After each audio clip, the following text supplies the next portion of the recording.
အကယ်၍များကျွန်တော်တို့အချိန်ဆက်တစ်ခုကိုတီထွင်နိုင်ခဲ့ပြီးဒီနေ့ကနေနောက်နှစ်ပေါင်း85နှစ်လောက်ကြာ2100ခုနှစ်စီကိုခီးထွက်သွားနိုင်ခဲ့မယ်ဆိုရင်ကဘာကြီးဟာအခုနဲ့ဘလောက်များကွာခြားနေမလဲဘာတွေကများအဆိုးဘက်ကိုပြောင်းလဲနေမလဲဘာတွေကများပိုကောင်းလာနိုင်မလဲဒီနေ့မှာတော့2100ခုနှစ်ရဲ့ဖြစ်နိုင်ဖွယ်ရာကဘာကြီးအကြောင်းစိတ်ကူးရင်ကြည့်ကြရအောင်ပါ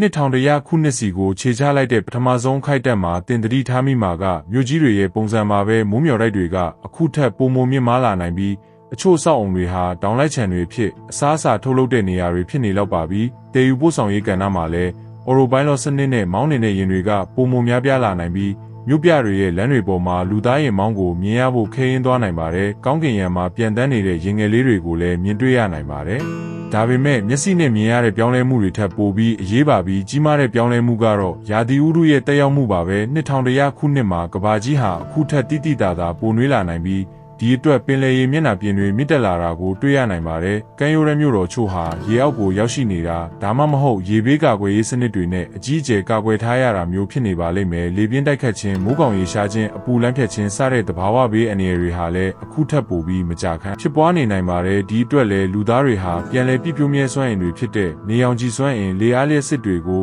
အဓိကထားအသုံးပြုနေရပါပြီးရေတန့်ရရှိဖို့ကလည်းအခုထက်ပိုပြီးခက်ခဲလာနိုင်ပါတယ်။နည်းပညာပိုင်းမှာတော့ကြီးမားတဲ့တိုးတက်မှုတွေရှိလာနိုင်ပါတယ်။ AI ဟာကျွန်တော်တို့ရဲ့ဘဝတွေကိုပုံမနှဆိုင်စွာထိုးဖောက်ဝင်ရောက်လာပြီးကျန်းမာရေးစောင့်ရှောက်မှုပညာရေးအလုပ်ကိုင်စတဲ့ကဏ္ဍတိုင်းမှာကြီးမားတဲ့အပြောင်းလဲတွေဖြစ်ပေါ်စေပါလိမ့်မယ်။ဆက်သွယ်ရေးနည်းပညာတွေကလည်းအခုထက်အဆများစွာမြန်ဆန်ကောင်းမွန်လာပြီးကမ္ဘာတနေရာနဲ့တနေရာဆက်သွယ်ပြောဆိုတာသတင်းချက်လက်ရယူတာတွေဟာလွယ်ကူမြန်ဆန်လုံးလို့နေပါလိမ့်မယ်။အလုပ်ကိုင်ပုံစံတွေလည်းပြောင်းလဲသွားနိုင်ပြီးလူသားတွေဟာစက်ရုပ်တွေ